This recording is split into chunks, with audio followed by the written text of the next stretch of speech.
ಸುಮಾರೆಂದು ಕೇಳಿದ್ದೇವೆ. ಹಾಗೆಂದುಕೊಳ್ಳಬಹುದು. ಹೊರಟೊಂದು ಕಾರ್ಯ ಅನೇಕ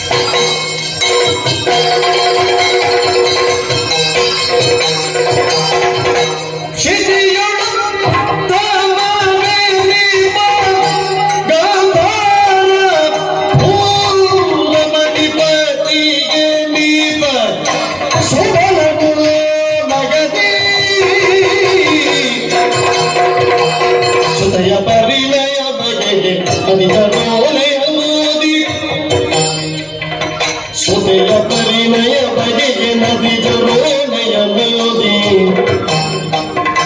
ಹಿತದಿ ಯೋಚಿಸಿದ ಗುಣವರಧಿ ಸುವರ್ಣ ಮೂಲಗದಿ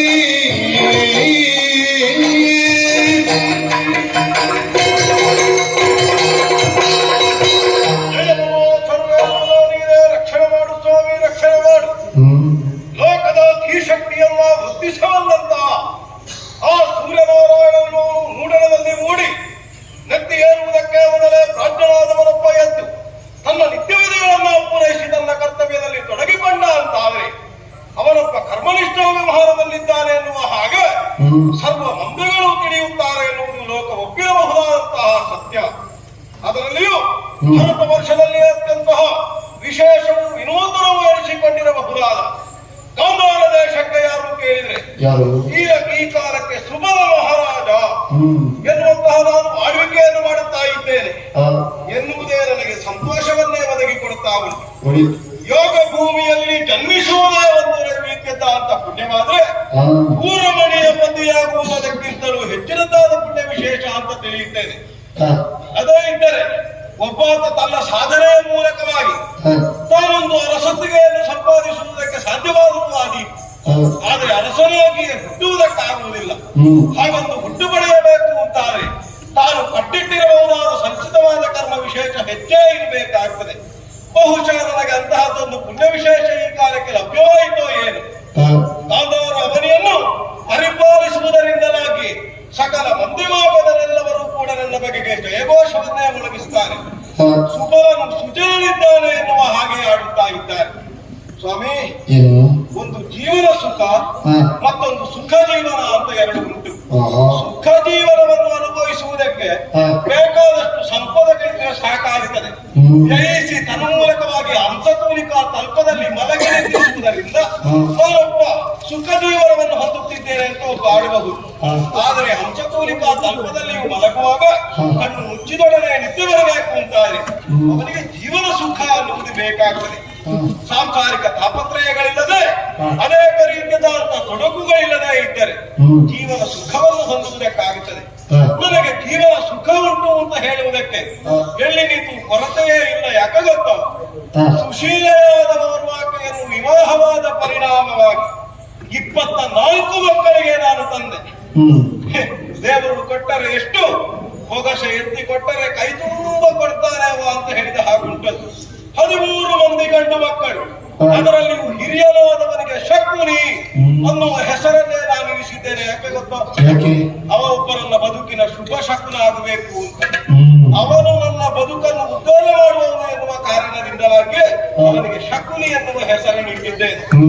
ಮತ್ತೆ ನನಗೆ 11 ಮಂದಿ ಹೆಣ್ಣು ಮಕ್ಕಳು, ಅದರಲ್ಲಿ ಹಿರಿಯವಳಾದವಳು ಗಾಂಧಾರಿ ಎನ್ನುವ ಹೆಸರನ್ನು ಹೊಂದಿದವಳು. ಎಷ್ಟು ಸಂತೋಷ ಆಗ್ತದೆ ಅವಳನ್ನು ನೋಡುವಾಗ. ಎಳವೆಯಿಂದ ಅವಳು ನಲಿದಾಡುತ್ತಾ ಬರುತ್ತಾ ಇದ್ದ ಹಾಗೆ ಈಗ ಹಾಗಲ್ಲ ಸ್ವಾಮಿ. ಈಗ ತಲೆ ತಗ್ಗಿಸಿಕೊಂಡು ಷೋಡಶ ಪ್ರಾಯದಲ್ಲಿ ಅಂತಹ ಚಂದ್ರಕಲಾಭಿಮಾನದರೆಯಾಗಿ ನನ್ನ ಮುಂದೆ ಬರುವಾಗ ಸಂತೋಷ ಆಗುತ್ತದೆ. ಮಗಳು ಅಂತ ಹೇಳ್ತಾ ಇದ್ದ ಹಾಗೆ ಒಬ್ಬ ಓಲೆಕಾರ ಬಂದು ನನಗೆ ಓಲೆಯನ್ನು ಕೊಟ್ಟವನಿದ್ದಾನೆ. ಓಲೆಯನ್ನು ವಾಚಿಸ್ತೇನೆ. ಅದು ಹಸ್ತಿನಾವತಿಯಿಂದ ಭೀಷ್ಮಾಚಾರ್ಯರು ಕಳುಹಿಸಿ ಕೊಟ್ಟಿರಬಹುದಾದ ಓಲೆ ಅಂತ ನೋಡುವಾಗ ಒಮ್ಮೆಗೆ ನಾನು ಗಾಬರಿಗೊಂಡ. ಏನು ನೋಡುವಾಗ ಇಷ್ಟೇ, ಚಕ್ರವರ್ತಿ ಮನೆತನಕ್ಕೆ ಆ ಧೃತರಾಷ್ಟ್ರನಿಗೆ ನನ್ನ ಮಗಳಾದ ಗಾಂಧಾರಿಯನ್ನು ಕೊಡುವಿರಾ ಅಂತ ಕೇಳ್ತಾ ಇದ್ದಾನೆ. ಯೋಗವೇ ಅಲ್ವಾ ಸ್ವಾಮಿ? ಮತ್ತು ಒಂದುಂಟು, ಕೊಡುವುದಿಲ್ಲ ಅಂತ ಹೇಳಲಿಕ್ಕೆ ನಾವ್ಯಾರು?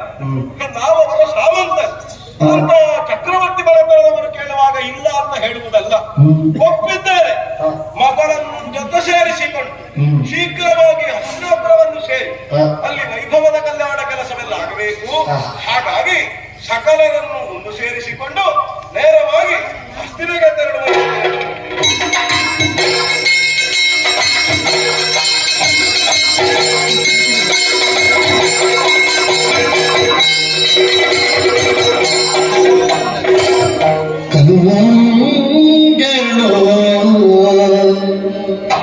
ಬೆಳದಿಂಗಳು ಕಾಧರಿಸಿವೆ ಸತ್ಯ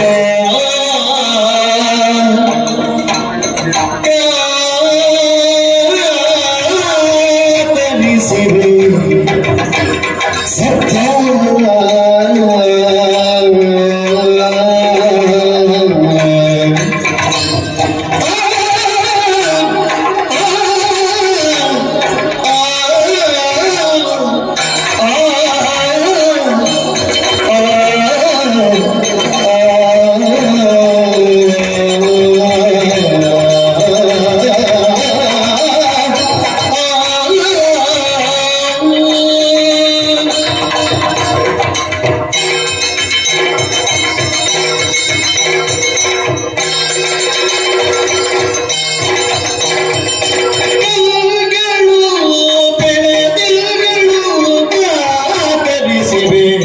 ಸತ್ಯ ಶೃಂಗಾರಯವು ಕಾದಂಬರಿ ದಿನಕಾದಿ ಹೋಗು ದುಃಖ ಶೃಂಗಾರಯವು ಕಾದನಗೆ ದಿನಕಾದಿ ಹೋಗು ದುಃಖ ಕಾತರಿಸಿವೆ ಸತ್ಯ ಕಾದಿ ಹೋಗು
ಚಪ್ಪರ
ಶೃಂಗಹರಯವುಟಾದ ನಗದಿತ ಕಾದಿ ಗುರು ನಿತ್ಯ ಶೃಂಗಹರಯವುಟಾದ ನಗದಿತ ಕಾದಿ ಗುರು ನಿತ್ಯ ಕಾದರಿದ ಸತ್ಯ ದಿನ ಕಾದಿ ಗುರು ನಿತ್ಯ ಕಾದರಿಸಿದ ಸತ್ಯ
ಇರಬೇಕೆನ್ನುವುದು ಪ್ರತಿಯೊಬ್ಬ ಹೆಣ್ಣಿನ ಕನಸು.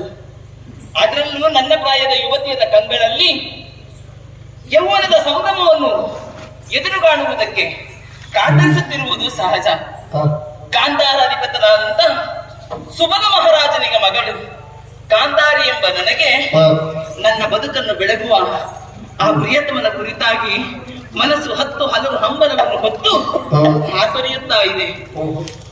ನನ್ನ ಭವಿಷ್ಯದ ಅರಸನಾಗುವವನು ಈ ಆಕಾಶವನ್ನೇ ಚಕ್ರವನ್ನಾಗಿಸಿ, ಈ ಭೂಮಿಯನ್ನೇ ಕಲ್ಯಾಣ ಮಂಟಪವನ್ನಾಗಿಸಿ, ನನಗೆ ಮಾಂಗಲ್ಯ ದೀಕ್ಷೆ ಮಾಡುವಂತಹ ದಿನಗಳು ಬೆಳೆದ ಹಾಗೆ ಪ್ರತೀಕ್ಷೆ ಎನ್ನುವುದು ಮೇಲೆ ಮೀರುತ್ತಾ ಇದೆ.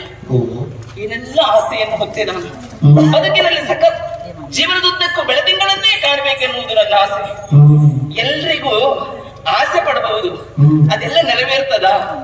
ಆದ್ರೆ ನನ್ನ ಬದುಕಿನಲ್ಲಿ ನೆರವೇರ್ತದೆ ಎನ್ನುವುದಕ್ಕೆ ಸಾಕ್ಷಿ ಬೆಳದಿಂಗಳು ಕೊಡುವುದು ಚಂದ್ರಮ. ಅದೇ ಚಂದ್ರವಂಶಕ್ಕೆ ಸೊಸೆಯಾಗಿ ಹೋಗುವಂತ ಸೌಭಾಗ್ಯ ನನಗೆ ದೊರಕಿದೆ ಅಂತ ಆದ್ರೆ ಇದಕ್ಕಿಂತ ನನಗೆ ಇನ್ನೇನು ಬೇಕು?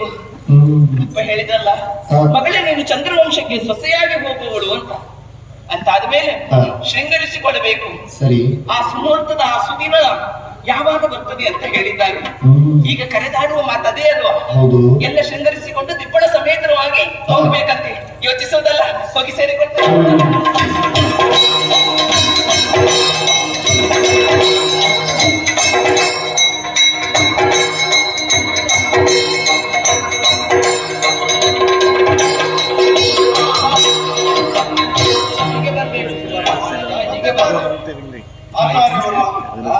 ನಿಮ್ಮದಾದ ಓಲೆಯ ಒಕ್ಕನೆಯನ್ನು ಓದಿದ ತತ್ಕ್ಷಣದಲ್ಲಿ ಸಕಲವರನ್ನು ಸೇರಿಕೊಂಡು ಹಸ್ತಿನೆಡೆಗೆ ಧಾವಂತದಿಂದಲೇ ನಾನು ಬಂದವರು.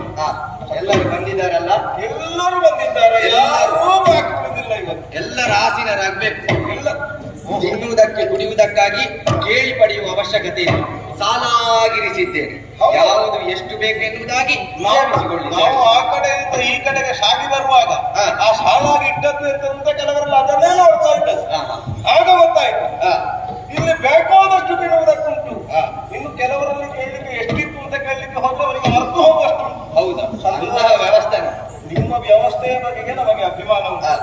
ಆದ್ರೆ ಒಂದು ಸ್ವಾಮಿ, ಏನು ಮದುವೆ ಅಂತ ಹೇಳಿದ ಬಳಿಕ ನಾವು ಅದರಲ್ಲಿ ಮುಂದೆ ಹಿಂದೆ ಆಲೋಚನೆ ಮಾಡುವಾಗ ಶೀಘ್ರವಾಗಿ ಎಲ್ಲ ಕೆಲಸ ಆಗಬೇಕು. ಪುರೋಹಿತರನ್ನು ಬರ ಹೇಳಿದ್ದೇನೆ. ಹೌದು, ಗೊತ್ತಾಯ್ತು. ಪುರೋಹಿತರು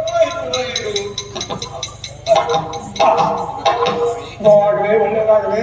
ಇವರು ಆಸ್ಥಾನದಲ್ಲಿ ಇವರೇ ಪುರೋಹಿತರು ಕಾಣಿಸಿದಲ್ಲ. ಸ್ವಾಮಿ, ನಿಮ್ಮನ್ನು ಕರೆಸ್ತೇವೆ ಅಂತ ಹೇಳಿದ್ರೆ ಇದು ಹೇಗೆ ಕಾಣ್ತದೆ ಇಲ್ಲಿ? ಮಂಟಪ ಅಲ್ವಾ?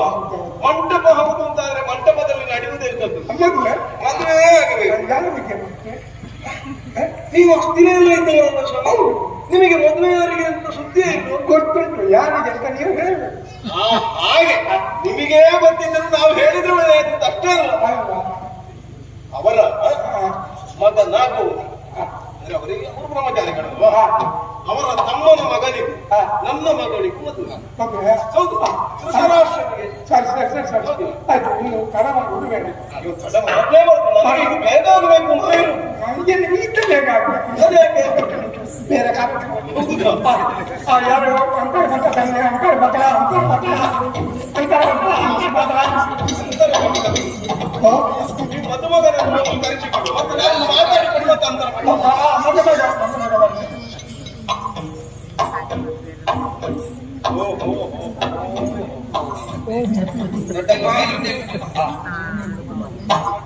ಏನು ಕಾಣುವುದು, ಏನು ಕಾಣಲಿತ್ತು ಹೇಳಲಿಕ್ಕಿಲ್ಲಲ್ಲ ಅದು. ಸ್ವಾಮಿ ನಾವು ಕೂಡ ಹೋಗ್ತಾರೆ, ಒಳ್ಳೆಯದು. ಮದುವೆ ಮಾಡಿ ಸ್ವಪ್ನ ಹೋಗ್ತಾರೆ.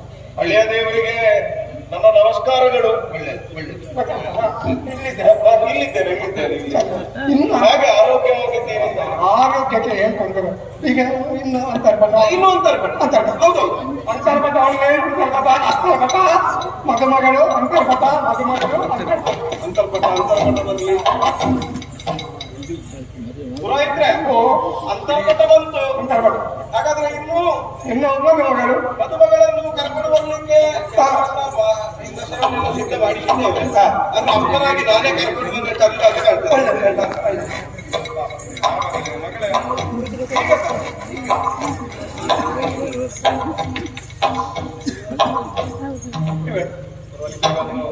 ನಮಸ್ಕಾರ ಮೇಡಮ್ಮ. ನಿಮ್ಮ ಹಿರಿಯ ಪುರೋಹಿತರು. ಇದು ಸ್ವಾಮಿ ಮಗಳ ಕೈ. ಮಗು, ನಿನ್ನ ಬದುಕಿನ ಸುದಿನ ಅಂತ ಇದನ್ನು ತಿಳಿಬೇಕು. ನಿನ್ನ ಬಾಳಿನ ನೌಕೆಯನ್ನು ಮುನ್ನಾಗಿಸುವುದಕ್ಕಾಗಿ ನಿನ್ನ ಜೊತೆಗಾರನಾಗಿ ಬರುವವನು ನಿನ್ನ ಬಾಳನ್ನೇ ಬೆಳಗುವವನು. ಕೊಟ್ಟಾಯ್ತು. ನಿಮಗೆ ಮದುವೆ ಆಗುದಿಲ್ಲ, ಅವ್ರು ಕೊಡ್ಲಿಕ್ಕೆ ಆಗುದಿಲ್ಲ. ಹೌದು, ನಾನು ಮತ್ತೆ ಹೇಳ್ತೀನಿ. ಆವಾಗ ಪ್ರಥಮತವಾಗಿ ಹಾಕ್ಲಿಕ್ಕೆ ಅದು ಯಾರು ಮೊದಲು ಹಾಕ್ಲಿಕ್ಕೆ ಅಂತ ಮದುಮಗ ಕೇಳ್ತಾ ಇದ್ದಾನೆ. ಬಹುಶಃ ಅವನಿಗೆ ಮಗಳು ಮೊದಲು ಮದುಮಗ ಮತ್ತೆ ಮದುಮಗನಿಗೆ ಅದನ್ನು ನೀವು ಗೊತ್ತುಪಡಿಸಿದ್ರೆ ಸಾಕು. ತದೇವ ಲಕ್ಷ್ಮೀ ದೇವಾಕಾರಾಮನಂ ಕನಕಬಲಂತು ದೇವ ಲಕ್ಷ್ಮೀ ಭಕ್ತೇಂದ್ರಿ ಸ್ಮರಾಮಿ ಹಾಕು ಮಗ.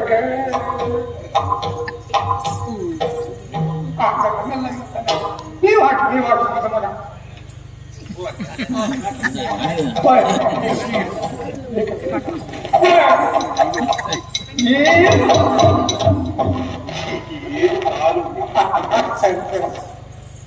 ಸರಿ, ಇನ್ನು ಮಾಂಗಲ್ಯ. ಹೌದು, ಮಗು ಇದಕ್ಕೆ ಬೇರೆ ದೊಡ್ಡ ಮಾಡಬೇಡಿ ಪುರೋಹಿತ್ರೆ. ಆದಷ್ಟು ಮಾಂಗಲ್ಯಂ ಸಂಪದಾನೇನ ಮಮಜೀವನ ಹೇತುನ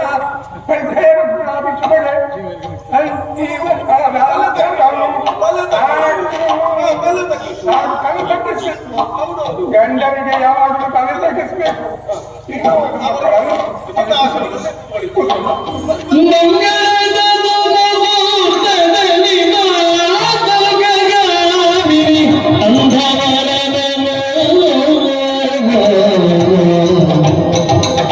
ಸಿಂಗದ